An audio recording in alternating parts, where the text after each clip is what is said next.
Hello my dear students, कैसे हैं आप लोग। आज के वीडियो में हम क्लास 12 इतिहास चैप्टर 1 ईंट मनके तथा अस्थियां हड़प्पा सभ्यता का मोस्ट इंपॉर्टेंट टॉपिक को पढ़ेंगे। तो आज की वीडियो में हम पढ़ेंगे मोहनजोदड़ो एक नियोजित शहरी केंद्र। तो आज की वीडियो में हम इस टॉपिक को पढ़ेंगे, तो वीडियो में लास्ट तक बने रहिएगा। ये वीडियो को स्टार्ट करते हैं। देखिए हमारा टॉपिक किस प्रकार से है। यहाँ पे देखिए इस टॉपिक के बारे में हम जानेंगे। देखिए, संभवतः हड़प्पा सभ्यता का सबसे अनूठा पहलू शहरी केंद्रों का विकास, यानी सबसे अनोखा पहलू क्या था, शहरी केंद्र का विकास था। आइए ऐसे एक केंद्र मोहनजोदड़ो को और सूक्ष्मता से देखते हैं। हालांकि मोहनजोदड़ो सबसे प्रसिद्ध पुरा स्थल है। सबसे पहले खोजा गया स्थल था हड़प्पा। सबसे पहले हड़प्पा खोजा गया था। देखिए, बस्ती दो भागों में विभाजित है। एक छोटा लेकिन ऊंचाई पर बनाया गया और दूसरा कहीं अधिक बड़ा लेकिन नीचे बनाया गया। देखिए, जो छोटा ऊंचाई बनाया जाता था उसे दुर्ग कहते थे, और जो बड़ा था लेकिन नीचे बनाया जाता था उसे निचला शहर कहते थे। तो यहाँ पे देखिए हमें क्वेश्चन कर रहा है कि निचला शहर दुर्ग से किस प्रकार भिन्न था। तो जो निचला शहर था दुर्ग से बड़ा था, और फिर क्या था, वो क्या था, नीचे नीचे स्थल बनाया जाता था। तो यहाँ पे देखिए चित्र में, देखिए ये निचला शहर है। जो आपको ये बड़ा सा दिख रहा है ये निचला शहर है, और यहाँ पे देखिए जो आपको यहाँ ऊंचाई पे दिख रहा है ये ऊंचाई पे है। ये जो है ये दुर्ग है, ये ऊंचाई पे होता था और ये छोटा होता था। और निचला शहर जो है ये नीचे होता था लेकिन बड़ा होता था। आगे देखिए, देखिए पुरातात्विक ने इन्हें क्रमशः दुर्ग और निचला शहर का नाम दिया।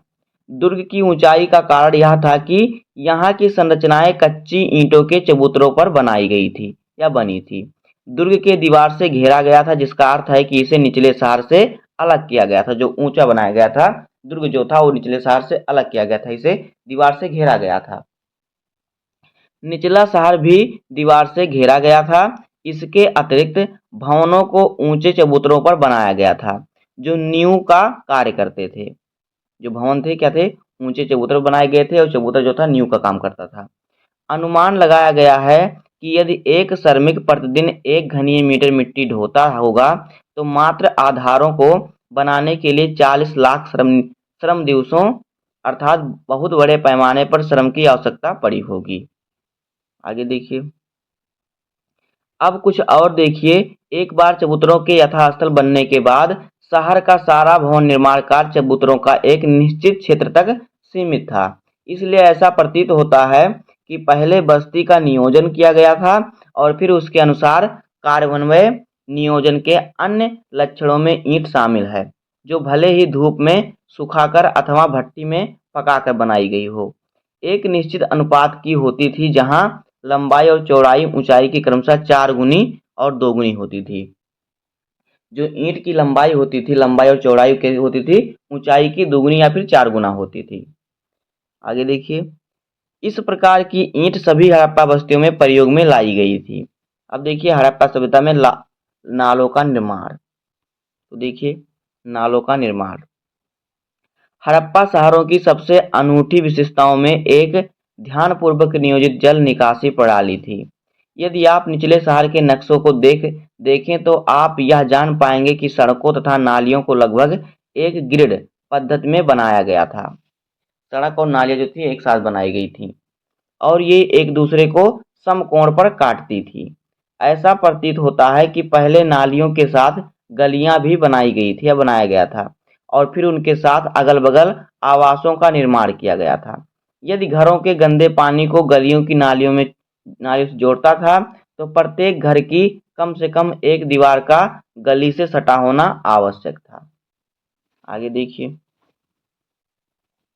ये देखिए क्या है, यहाँ पे देखिए मोहनजोदड़ो की एक नाली और इसके विशाल प्रवेश द्वार। ये देखिए नाली इस प्रकार से बनी रहती थी। आगे देखिए, आगे हमारा आ गया गृह स्थापत्य। तो देखिए मोहनजोदड़ो का निचला शहर आवासीय भवनों के उदाहरण प्रस्तुत करता है। इनमें से कई एक आंगन पर केंद्रित थे। कई एक घर जो थे एक आंगन पर केंद्रित थे, जिनके चारों ओर कमरे बने थे। बीच में आंगन था और चारों तरफ कमरे बने थे। संभवतः आंगन खाना पकाने और कटाई करने जैसे गतिविधियों का केंद्र था। वहां पे खाना पकाया जाता था। खास तौर से गर्म तथा शुष्क मौसम में यहाँ का एक अन्य रोचक पहलू लोगों द्वारा अपनी एकांतता को दिया जाने वाला महत्व था। भूमि तल पर बनी दीवारों में खिड़कियां नहीं हैं। इसके अतिरिक्त मुख्य द्वार से आंतरिक भाग अथवा आंगन का सीधा अवलोकन नहीं होता है। हर घर का ईंटों ईंटों के फर्श से बना अपना एक स्नान घर होता था। जो ईंटों का बना होता था, उसमें फर्श भी ईंटों का लगा होता था, जिसकी नालियां दीवार के माध्यम से सड़क की नालियों से जुड़ी हुई थीं।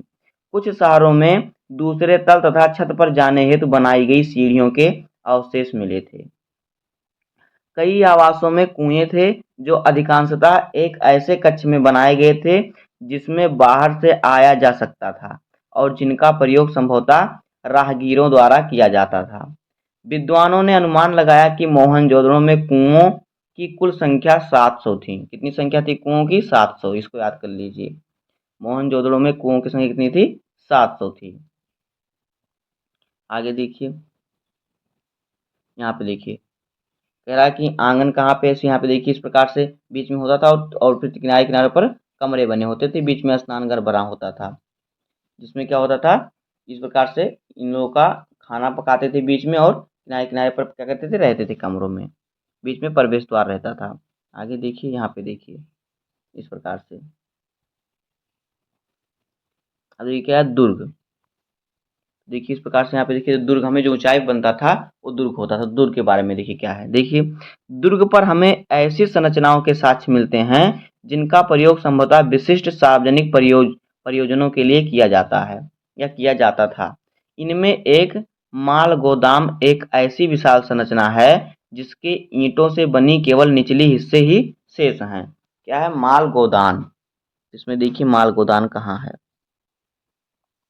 इसमें देखिए यहाँ पे मार्शल खुदाई की गई गहरी खाई ये है, और यहाँ पे देखिए यहीं पे विशाल ये आंगन है। यहाँ पे देखिए ये आंगन बना हुआ है, और ये क्या है? ये दीवार, ये देखिए क्या है? देवी मार्ग है, यहाँ पे रास्ता ये है।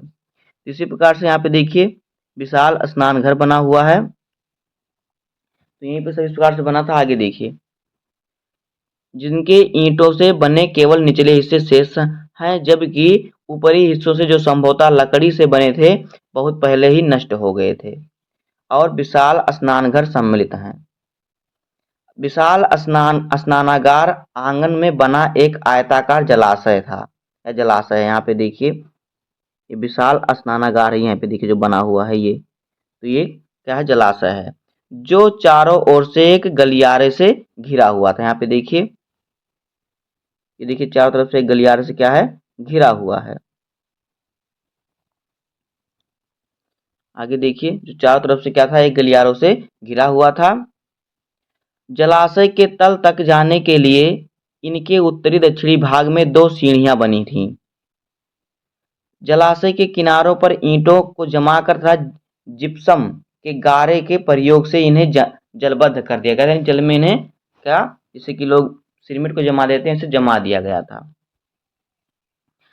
इनके तीनों ओर कक्ष में बने थे।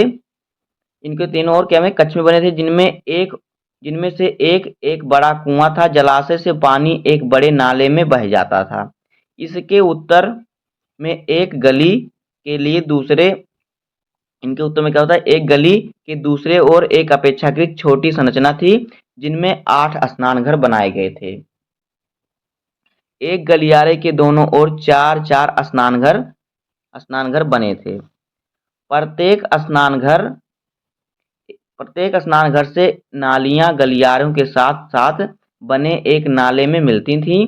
इस संरचना का अनोखापन तथा दुर्ग के क्षेत्र में कई विशिष्ट संरचनाओं के साथ इसके मिलने से क्या होता था? इसके मिलने से इस बात का स्पष्ट संकेत मिलता है कि प्रयोग किसी प्रकार के विशेष अनुष्ठानित स्नान के लिए किया जाता था।